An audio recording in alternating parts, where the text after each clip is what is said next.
Oi, gente, tudo bem? Cá estou novamente para mais um episódio do podcast do Oncoguia. Dessa vez, nossa temporada do 8 por Todas, aquele movimento onde nós estamos discutindo, conversando, nos inspirando sobre temas muito presentes, muito desafiadores na nossa rotina feminina. Né? Conversas de mulher para mulher, para a gente se inspirar, para a gente conversar, para a gente, sem dúvida nenhuma, refletir sobre o impacto das nossas escolhas, da nossa dificuldade de priorização e, sem dúvida nenhuma, do tamanho do perigo que existe da gente estar deixando de lado o autocuidado, da gente estar deixando de lado a priorização da nossa saúde, tá bem? Então, a minha convidada de hoje, eu preciso confessar para vocês que eu não sei como, tá? Mas eu conheci primeiro o projeto dela. E eu de verdade, gente, me apaixonei tanto, porque, né, ela consegue falar de temas difíceis, espinhosos, desafiadores, com tanta delicadeza, mas com tanta delicadeza. Então eu estou aqui hoje com a Joyce Cristina Costa dos Santos. Muito obrigada por estar aqui comigo. Eu que agradeço. É uma honra estar aqui com você hoje. Obrigada pelo convite, Lu. E para quem não sabe, né, não contei nada até agora, eu estou falando do Instagram do projeto que se chama Querida Sanidade, tá? Então já começo aqui convidando vocês, é o @ Querida Sanidade no Instagram, daqui a pouco ela conta mais pra gente. Mas, então, hoje mais do que falar do Querida Sanidade, a gente também quer saber da Joyce, tá bom? Perfeito. Então, o que eu posso dizer é que eu tô aqui com uma menina, né, de 28 anos. Eu também sei que você é formada em Relações Públicas, certo? Certo. Que mais? Como você gosta de apresentar, Joyce? É engraçado essa questão da apresentação, porque por muito tempo a minha apresentação sempre esteve ligada ao meu trabalho. Então, eu sou Joyce, eu sou analista de comunicação. Eu sou Joyce, eu trabalho, sou especialista de marketing. E eu venho ressignificando um pouco essa questão da apresentação, né? Eu fiquei realmente pensando, assim, quem sou eu além do trabalho, né? Então, eu sou a Joyce, eu gosto muito de escrever, então a escrita faz parte da minha vida desde pequena. Eu lembro da época da escola, então escrever, fazer redação, construir histórias, eu sempre gostei muito disso. Era um momento em que eu me colocava por inteiro e eu viajava, ia além, assim, era muito bom. Eu gosto de fotografar. Eu sou tia da Duda e da Ana, então eu tenho 2 sobrinhas, filha da Lúcia e do Hildo. E sou uma pessoa que acredita muito na vida. Eu acredito muito nas pessoas, eu ainda tenho muita fé nas pessoas. Eu acredito que todo mundo, assim, de uma certa forma, tem algum propósito, né? Ainda que seja um propósito pessoal. Mas eu tenho muita fé, assim, nas pessoas e na vida de um modo geral, sabe? Então, sou uma entusiasta. Eu gosto muito de conhecer pessoas, gosto muito de me conectar com pessoas. E é uma honra estar aqui com você hoje, Lu, de verdade. Bonitinha, a minha também, que coisa mais bonitinha. Eu vou começar te perguntando, Tá bom. né? Porque eu acho que, primeiro, que pra gente foi muito legal ter você lá com a gente no nosso primeiro encontro, né, do 8 por Todas. E a gente tá falando aqui, né, desse desafio, dessa loucura que tem sido, né, a gente assumir esse monte de papéis, funções, desafios, e o quanto isso tudo, obviamente, tem... Vale muito o nosso olhar, a nossa atenção, porque a coisa tem saído do rumo um pouquinho. Sim. Né? Como é que isso se conecta com você, com as suas escolhas e com os temas que você escolheu para falar? Eu acredito que a história começa um pouquinho antes até. Em 2021 eu tive um burnout, né? Então eu já tratava algumas outras questões. Eu tenho um transtorno obsessivo compulsivo. Eu tenho ansiedade, eu tive um episódio de depressão também. Acho que alguns ao longo da vida, mas hoje estou bem. E essa conexão com a vida, acho que de um modo geral, sabe, Lu? por exemplo, de todas as demandas, dessa vida ritmo acelerado que a gente tem. Eu acho que isso se conecta comigo muito nesse momento da síndrome de burnout. Porque foi após adoecer no trabalho que eu comecei a compreender o tanto de coisas que eu estava carregando e não sentia necessariamente o peso. Fui sentir o peso muito mais no final, quando eu adoeci. E comecei a pensar assim, o que eu consigo fazer hoje? O que é possível, dentro do meu possível? E aí fui tentando equilibrar um pouco mais as coisas. Mas essa história, ela é de uma certa forma recente. De começar a observar e de começar a entender assim... Qual que é o meu limite hoje? Até onde eu posso ir? Até onde eu consigo ir? E também ter um pouco de cuidado, né? A Ruth até comentou no Noite por Todas, né? Da gente olhar para as pessoas como inspiração, né? Não como comparação. E isso faz muito sentido. Então, olhar outras rotinas e me inspirar, mas não necessariamente falar, poxa, como essa pessoa que começa às 7 e termina às 10, eu não consigo. E tudo bem, eu acho que cada pessoa tem o seu ritmo. Deixa eu segurar. Claro. Eu vou pegar esse gancho, porque acho que deve ter muita gente aqui que ou não sabe, ou não se deu conta. O que você estava sentindo, ou não estava sentindo? O que foi que aconteceu ali no momento do burnout? Como é que foi o processo de fechar esse diagnóstico? Quem te ajudou? O que aconteceu? Não, perfeito, Lu. Nós estávamos vivendo, né, momento de pandemia. Então, acredito que, de uma certa forma, todo mundo acabou sendo impactado de algum jeito ou de outro pela pandemia. E eu vivia num ritmo de trabalho muito insano, de uma certa forma. Então, era um time pequeno, eu estava trabalhando numa organização e nós tínhamos muitas demandas para lidar no dia a dia. E eu já estava no ritmo de trabalho desde 2019 de não parar. Então... Eu lembro que eu sempre ficava até tarde, eu basicamente era a primeira a chegar e a última a sair. Eu acabei construindo esse ritmo porque eu realmente acreditava que era aquilo que faria sentido, né? Então, eu sempre me deixava para segundo plano, para fazer exame depois, para cuidar da saúde depois. Então, assim, por diversas vezes, até mal, até com dor, eu continuei trabalhando porque aquilo me parecia certo e me parecia mais correto. Então, esse ritmo, ele por um tempo eu consegui, não sei se dar conta, mas eu consegui seguir esse ritmo. Porém, em 2021, eu já estava muito cansada, exausta, emocionalmente exausta.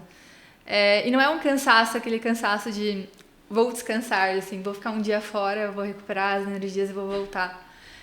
Eu lembro que eu tirava, por exemplo, um período de férias de uma semana, 2, e eu voltava ainda com o mesmo sentimento, ainda com aquela mesma sensação. E as coisas começaram a perder o sentido. Então, eu sempre gostei muito do meu trabalho, sempre gostei muito do que eu fazia. Eu sou uma apaixonada por comunicação. E as coisas pararam de fazer sentido, e eu não sabia o porquê. E aí eu começava a me culpar. Falava, poxa, você não está dando valor para as coisas que você tem, para as coisas que você construiu. E aí eu comecei a perceber, por exemplo, que eu já não conseguia mais fazer pequenas atividades. Então, eu ia iniciar uma atividade, eu olhava para o computador e eu ficava olhando para o computador. Eu tinha consciência de que eu queria começar, mas o meu corpo não respondia. E isso se tornou corriqueiro. Então, assim, todos os dias eu comecei a me sentir assim. Aos domingos era um momento de muito sofrimento, de pensar na semana, de pensar na rotina. Eu falo assim que sexta-feira era o melhor dia, mas durava pouco, porque no domingo eu já estava sofrendo. A minha psicóloga, né, durante esse período eu já estava fazendo tratamento com a minha psicóloga, que inclusive foi a minha psicóloga que me diagnosticou com transtorno obsessivo compulsivo aos 15 anos. E nós já falávamos muito sobre isso, né? Ela sempre me falava assim, isso foi muito marcante para mim. Você começa a trabalhar no final de semana, porque você já está pensando no seu trabalho. E durante o ano de 2021, né, porque o diagnóstico ele veio um pouco mais para o final, ela já estava trabalhando comigo essa questão, né, essas questões e de quanto o trabalho ele estava, por exemplo, me afetando emocionalmente. E eu não sei explicar, mas eu acho que vem um momento de negação, de negar que aquilo está acontecendo com você. Então, eu já estava começando a escutar um pouco sobre síndrome de burnout, eu já lia um pouco sobre, acompanhava algumas pessoas que falavam sobre isso, mas a gente não aceita quando é com a gente. E eu acreditava que eu poderia dar conta, porque dar conta sempre me pareceu a única opção. Então, a gente vem assim num ritmo, por exemplo, o meu pai trabalhou na área de manutenção a vida inteira. E ele é de uma outra geração. E ele sempre falava assim, não, nossa, mas lá era pior e eu aguentei. E tentando me dar todo o suporte, porque eu entendo e eu vejo o quanto que era sinceridade da parte dele me falar isso.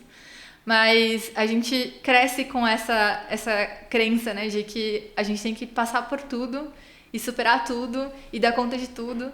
Que quando eu cheguei nesse momento que meu corpo começou a falar, porque eu comecei a ter fortes dores de cabeça, enxaqueca, então gastrite. teve sintoma físico. Sim, começou a ter sintoma físico. E o meu corpo começou a parar. Então, eu não conseguia. Eu lembro que uma vez, um episódio muito marcante, que ali foi o limite, foi eu fazendo inalação e trabalhando ao mesmo tempo. Então, ali foi que eu percebi, falei, não, alguma coisa tá errada. E o meu corpo pedindo socorro, pare. Então, a minha psicóloga falou, ela sentou comigo, ela falou assim, você precisa parar, você precisa voltar na psiquiatra e falar tudo o que está acontecendo, porque não dá mais para você continuar. E aí eu chorava, porque, enfim, a gente não quer aceitar, né? Mas foi basicamente assim a história de como foi o diagnóstico, enfim. Você parou de trabalhar nesse momento? Chegou nisso? Sim, eu fui afastada. Eu lembro que eu cheguei na psiquiatra, contei tudo, chorei, me emocionei. Era uma quarta-feira e eu lembro que ela falou assim, eu preciso te tirar do trabalho, eu preciso te tirar do ambiente. E eu, não, mas então vamos fazer assim, me dá o afastamento a partir de segunda que vem, porque pelo menos eu deixo tudo organizadinho. E você consegue observar a sua fala? Você consegue observar o que você está falando? E eu não sabia, assim eu me sentia com medo, principalmente acho que em relação ao estigma. Então, poxa, como que seria um afastamento? Eu tinha 25 anos na época, então eu tinha sido promovida há pouco tempo, então me parecia errado ser afastada após uma promoção. E então, assim, foi um turbilhão de emoções, assim, mas eu fiquei afastada até o final do ano, então eu conversei muito com a psiquiatra e eu falei que eu precisava realmente me desligar do ambiente de trabalho, porque eu ainda me sentia como uma pendência, sabe? Mesmo no afastamento, e isso me gerava ainda mais sofrimento. Então, foi mais ou menos assim, Lu. Você fala, né? Que é muito, acho que é muito bacana. Né? Acho que você tem uma coisa para lá de especial, que é você consegue falar muito abertamente sobre temas muito tabus de saúde mental, né? Você está trazendo aqui essa questão do burnout, você já trouxe essa questão, né, do próprio distúrbio obsessivo compulsivo, você fala de ansiedade, de depressão. Como é que isso virou, assim, né? Assim, essa coisa de você conseguir trazer isso, né? Fazer essa tradução tão bem feita disso. Você acha que isso se conecta aí com a comunicação? Como é que sai desse jeito? Eu acredito que foi um lado que, por muito tempo, foi um lado inexplorado, assim. Porque com 15 anos eu recebi o diagnóstico, eu estava com depressão. E eu lembro que na época, ainda mais do que hoje, era um tabu realmente falar, estou indo para psiquiatra, estou indo para psicólogo. E eu lembro que eu estava sofrendo tanto e eu queria compartilhar, só que as pessoas não entendiam o toque. Sim. Elas não compreendiam. Como assim você quer fazer, sei lá, beber essa água com a mão direita e depois pegar com a esquerda? Não faz sentido nenhum. E você sentia tudo isso? Eu sentia. Eu tinha tanto a obsessão quanto a compulsão. E acabou tomando 90% do meu tempo. Então, eu escrevia, eu tinha que apagar 3 vezes. Se eu relasse aqui com uma mão, eu tinha que relar com a outra. E minha vida inteira se resumia aos rituais. Então, eu acabei, por exemplo, saindo do meu curso técnico na época, porque eu não tinha condições de continuar. Eu pedi transferência da escola, porque eu lembro que na época... Tudo isso antes de diagnosticar. Tudo isso. E assim, eu lembro que eu não me reconhecia mais como pessoa. E ninguém na minha idade estava passando por aquilo.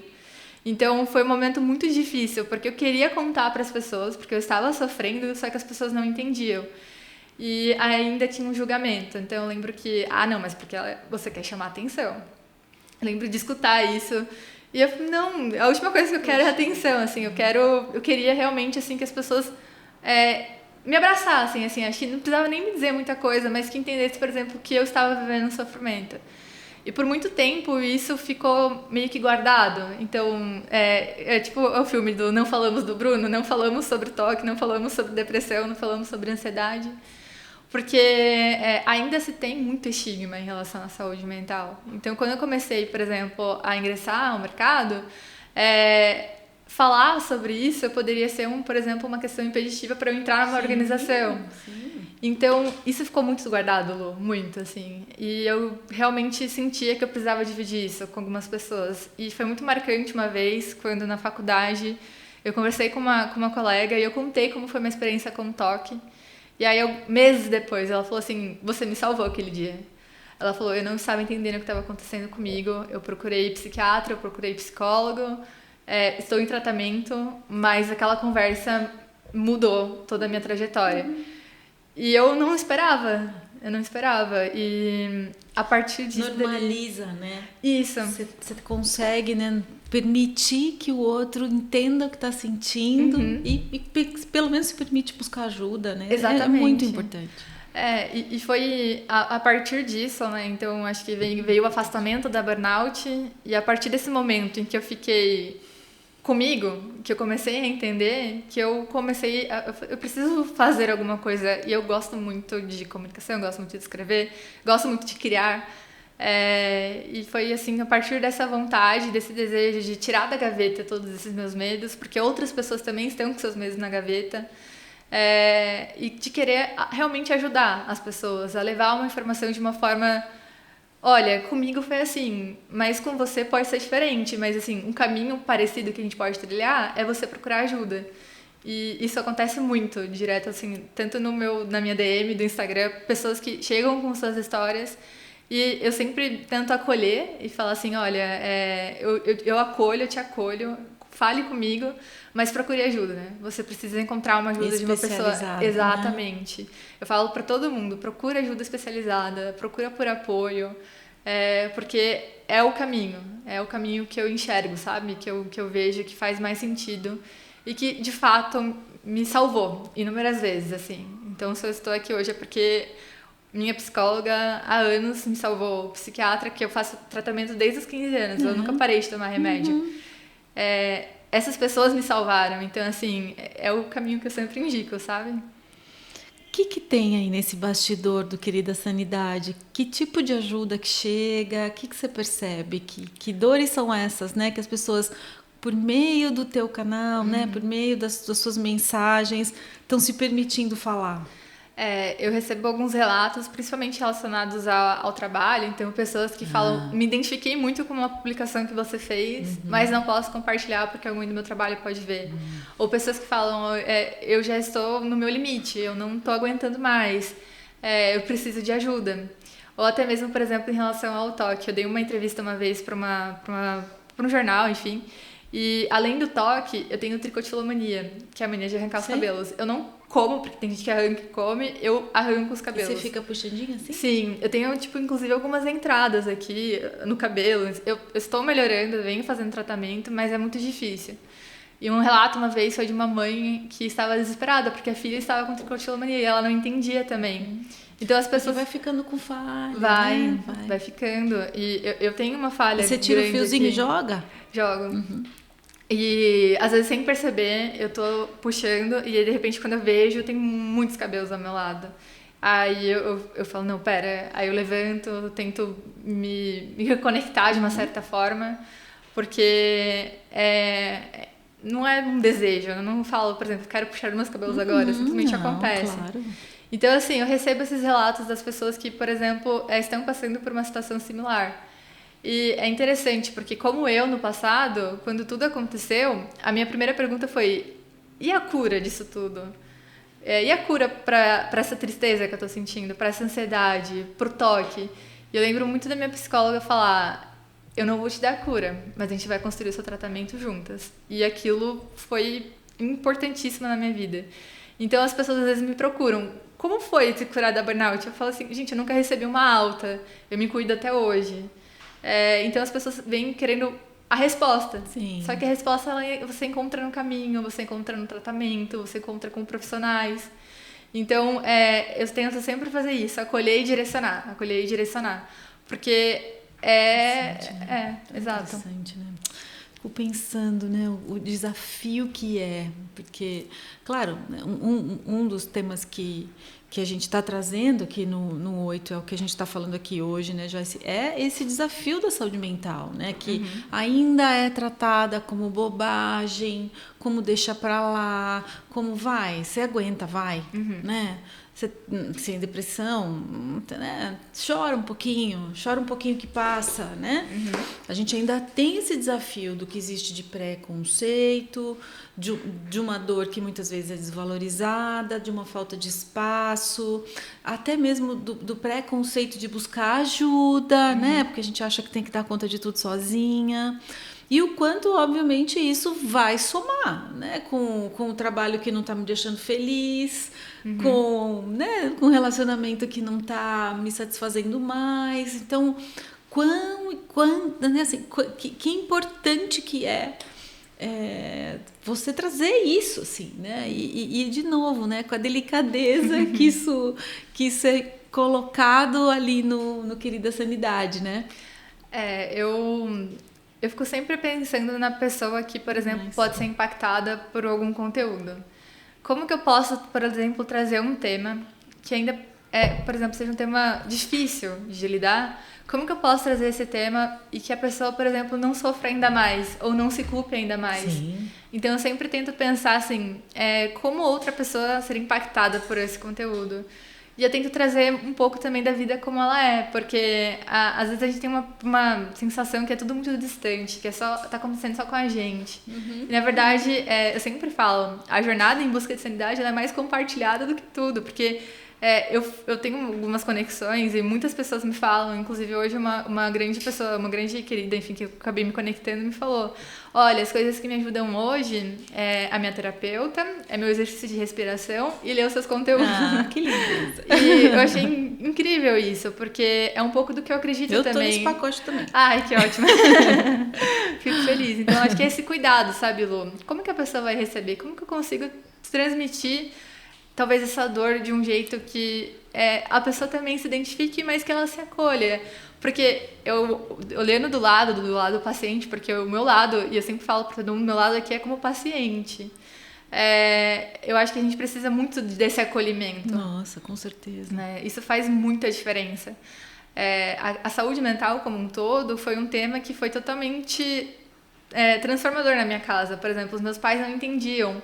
Hoje meus pais eles levantam a bandeira e isso é incrível, porque por muito tempo era isso que eu desejava, porque quem pediu para ir para psicóloga, quem pediu para ir para psiquiatra, eu tive essa atitude assim, eu falei, eu preciso de ajuda. Com 14 anos, sim, com 15 anos. Eu comecei a ler e eu falei, não, tem alguma coisa errada, e eu pedi. Eu lembro que na época em casa eu falei, não, pera lá, não, você não vai passar no psiquiatra, você não vai passar no psicólogo. E hoje meus pais levantam a bandeira, né? Por exemplo, tem minha sobrinha, ela passou por uma primeira consulta agora aos 16. E a gente ela vai passar por umas questões, enfim, dela que estão acontecendo com ela. E isso foi muito incrível, porque eu falei, caramba, lá atrás não foi assim. Hoje eles têm total consciência de tudo. E meus irmãos, meus amigos, as pessoas me acolhem muito. Então essa rede de apoio que a gente acaba construindo, ela faz toda a diferença no dia a dia. Ai, ai. Conta do Querida Sanidade. Que é aquela fantasminha? É o fantasminha? É o fantasminha. Então fala um pouco. Na verdade, o fantasminha ele surgiu bem no comecinho, porque eu acredito que todos nós temos fantasmas, os nossos fantasmas, né? É muito bom. E como que eu posso, por exemplo, dar um outro significado para aquilo que está me trazendo dor? Como que eu posso transformar esse fantasma, aquele que me dá medo, na verdade, como um parceiro? Então eu tentei ressignificar, tanto que ele tem esse ar um pouco mais amigável, mais gentil, porque de uma certa forma... Ele é muito simpático. Confiram que ele é muito simpático. E eu comecei a transformar o fantasminha em histórias, porque é aquilo que eu falei lá no começo, eu sempre gostei muito de construir histórias. Então eu juntei um pouco o personagem, né, que é o fantasma, porque a imagem do fantasma é aquela de dar medo, né? Então, assim, como que eu ressignifico isso? Como que eu consigo apresentar de uma outra forma que seja um pouco mais sutil? E é o que eu venho tentando fazer com todos os meus fantasmas, assim, trazer para um outro lado. E não é tentando ser, ou, por exemplo, otimista demais, ou querendo ter uma positividade tóxica. Eu acho que longe disso. Mas é de querer ter uma forma de enfrentar tudo isso de um jeito um pouco mais leve, sabe? Super. Isso fica muito, muito claro, assim, né? No jeitinho que você escreve, no jeito que você se comunica. E é muito bom isso de você... a gente sabe o quanto é... Né? O quanto é importante quando a gente dá cara para os nossos fantasmas, né? Quando ele para de ser um desconhecido, vira um conhecido, né? Muda tudo mesmo, né? Esse é processo mesmo que acontece terapeuticamente falando. Sim, e teve muita ajuda também da minha psicóloga, porque foi por meio das nossas conversas semanais que eu comecei a conseguir dar um outro papel. Então, isso também tem um apoio, e eu sempre gosto de dizer que não foi sozinha que eu cheguei até aqui. Não, você está muito bem acompanhada, muito. Então, mas do Fantasminha, acho que por trás dele tem essa história. Bom, eu sei que nós duas ficamos aqui ansiosamente esperando pelo Divertidamente 2. Uhum. O que você achou? Ai... foi muito emocionante, assim. Eu fui com as minhas 2 sobrinhas, né? E meu namorado. Nós fomos assistir. E quando é um momento, não tentando sem dar muito spoiler, né? Porque mas tem um momento muito marcante em que a ansiedade percebe tudo que em como ela tá transformando a vida, né, da personagem principal, da Hayley. E ela enche com os olhos de lágrima. Aquela hora, eu desmoronei, assim. Eu chorei. Porque é como se a minha ansiedade também tivesse ganhado um rostinho. E, caramba, eu sempre critiquei minha ansiedade, mas ela também estava tentando me ajudar. Como que eu lido com a ansiedade? Porque dizem que também é importante ter ansiedade por coisas boas.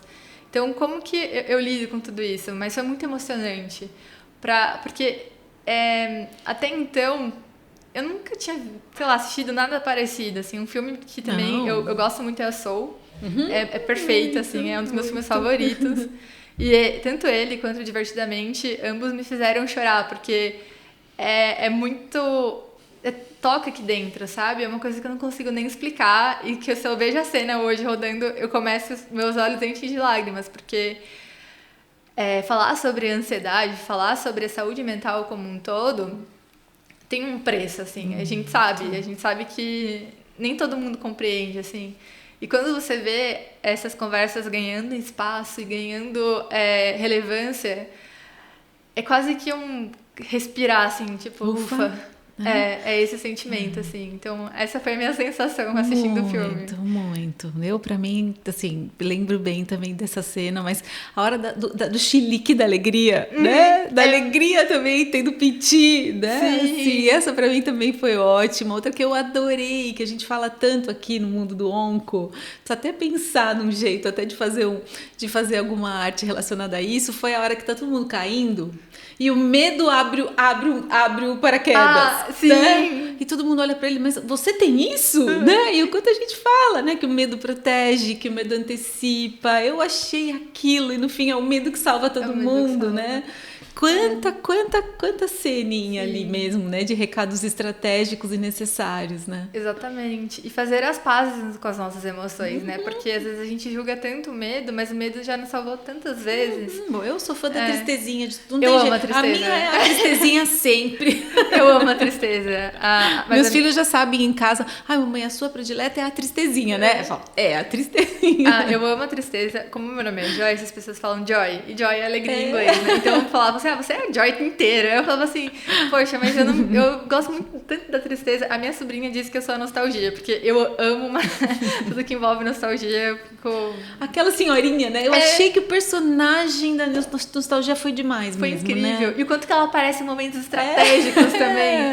Ai, foi incrível, assim. Assistiria novamente, choraria novamente. Eu também, com certeza. Muito bem. Bom, Joyce... como a gente já falou, foi muito legal você estar lá com a gente a noite por toda. Você vai lembrar disso. Sim. Né? Vou mostrar para vocês que não sabem, mas para todo mundo que estava lá, a gente pediu, né, para que cada uma se comprometesse em cuidar da saúde de 8 amigas que estão pertinho. Afinal, A gente está lidando com esse dado tão importante que é que 1 em cada 8 mulheres pode desenvolver o diagnóstico de um câncer de mama, receber o diagnóstico de um câncer de mama. Como é que você está com essa história? Você já está cuidando das suas 8? Sim.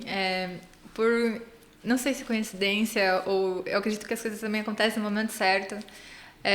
A minha mãe faz o acompanhamento, né, anual. A minha avó teve câncer de mama. E a gente estava assim, não, a gente precisa marcar a ultrassom que o médico pediu. A gente precisa... E sabe quando você vai falando, não, precisamos, vamos marcar, vamos... E aí eu lembrei muito disso. Eu falei assim, a gente precisa marcar e vamos marcar. Então, em casa mesmo, já teve uma ação. Eu entreguei para minha irmã, entreguei para algumas amigas. E a gente vem se cuidando, né? Então, acho que esse movimento é muito, muito rico, muito importante, porque é uma forma de você cuidar da pessoa também que está perto de você, né? E lembrar que essa pessoa também merece ser cuidada. Acho que esse é um ponto que faz muita diferença. Então, o 8 por Todas, eu cheguei em casa, eu sentei assim, eu falei, meu Deus, o que aconteceu hoje? Foram tantas coisas boas, assim, que aconteceram, que nós escutamos, tantas pessoas que nós nos conectamos, né? Então, isso também é muito rico. Então, assim, basicamente, assim, eu cheguei em casa, eu falei, eu preciso ampliar a minha mensagem, eu preciso falar mais sobre cuidado. E eu literalmente falei, vou fazer um blog. Aí eu já comecei a escrever alguns artigos. Eu já decidi também, por exemplo, voltar com a newsletter. Claro, tudo com muito cuidado. Então, a newsletter inicialmente foi, vou mandar a cada 15 dias. Foi, vai virar mensal para se tornar possível. Mas ampliar essa mensagem desse cuidado, né? Então, eu venho acompanhando o 8 por Todas, os vídeos também que saíram, ansiosa para os próximos encontros, porque foi um momento, assim, muito emocionante, né? E é aquilo que você falou, de fazer a diferença. Então, se cada pessoa ali conseguiu compartilhar essa mensagem, tá levando para outras pessoas, o quão significativo isso é, né, Lu? Então, eu tenho tentado colocar em prática. No fundo, eu quero fazer mais, como que eu posso ajudar? E aí eu falo, não, tem Querida Sanidade, tá tudo bem. Segue com Querida, que tá sensacional. Perfeito, mas é um lindo movimento, importantíssimo e necessário para os tempos atuais. Então, eu fiquei super feliz de ter feito parte. E de fazer parte, né? Porque o 8 por Todas continua. Já conectou, não sai mais. É isso. Ai, Joyce, que delícia estar aqui, né? Que bom, quanto aprendizado, né? Acho que quanta reflexão necessária mesmo. Queria que você pensasse comigo aqui um pouquinho, né? Acho que hoje, talvez para essas mulheres que nos acompanham, que te acompanham no dia a dia... Primeiro, obrigada por isso. É verdade que eu acho... Não sei como a Querida Sanidade apareceu para mim. Acho que é porque era que a gente tinha que se conhecer. Tinha que se conectar. Mesmo. E depois foi um presente, né? Quando a gente começou a conversar e agora poder estar aqui com você ao Viver a Cores. Então, obrigada por isso. E acho que você traz um tema absurdamente relevante, né? Tem que fazer parte do nosso dia a dia. É um perigo quando a gente negligencia. E de novo, você consegue, né? Trazer com cor, sem cor, né? De forma muito delicada, muito leve, esses nossos fantasminhas, né? Para fora. Então, obrigada por isso. Eu que agradeço. Eu agradeço também o convite para o evento do 8 por Todas. Foi muito marcante e mudou muito a minha trajetória de lá para cá também. Então, trazer esses assuntos, falar sobre isso, participar do 8 por Todas e continuar no movimento, né, nesse movimento desse autocuidado, desse cuidado compartilhado, que tem muito a ver com a Querida Sanidade também, dessa jornada compartilhada. Então, assim, eu que agradeço, assim, é uma honra. Eu saí totalmente, sei lá, revigorada, assim, de uma certa forma, do 8 por Todas. E eu sinto que é um pouco disso, sabe? É como que a gente se conecta e como que a gente consegue ajudar a pessoa que também está passando por algo similar e como que as coisas vão ficando um pouco mais leves, sabe? Então, como que a gente vai tirando aquele peso? Porque estender a mão para outra pessoa, estar junto, acompanhar, ajudar, escutar, a escuta ativa é uma coisa maravilhosa. Então, são tantas coisas que fazem a diferença. Então, é um pouco conectado a tudo isso que eu acredito, sabe, Lu? Então, é uma honra estar aqui com você hoje. Bom, senhoras e senhores, eu quero que a Joyce, então, se despeça, né? Deixe sua mensagem central, central não, final, né? Para as nossas ouvintes. Perfeito. Acredito que a gente falou muito sobre isso hoje e é algo que eu acredito muito. A importância de falar, de colocar para fora, né? Então, se você ainda não procurou ajuda ou ainda não encontrou uma pessoa especialista, comece a processar um pouco o quão importante seria você colocar para fora tudo que você vem sentindo. Às vezes a gente acaba se isolando. Acho que o medo também traz um pouco essa questão, o medo do estigma, o medo do sofrimento, do julgamento. Mas a gente precisa falar, a gente precisa externalizar aquilo que a gente está sentindo, porque as coisas acabam ganhando até um novo significado. Então, se você sente que você precisa de apoio, procure por ajuda. Procure por uma profissional, por um profissional, porque isso é realmente transformador. É uma nova forma de você ver a vida e viver a vida. Então, o meu recado para você hoje é para você também se colocar em primeiro lugar, para você se colocar no lugar de poxa, eu preciso, eu vou cuidar de mim, a minha saúde, ela de fato é o meu bem mais precioso. Então, esse seria o meu recado para você hoje, com todo o meu coração. Que lindeza. Gente, é isso. Que delícia encerrar mais esse episódio aqui do podcast do Oncoguia, temporada 8 por Todas. Espero que vocês estejam tão inspiradas quanto eu. Que delícia. Obrigada, Joyce, de novo. Até mais. Tchau, tchau. Tchau.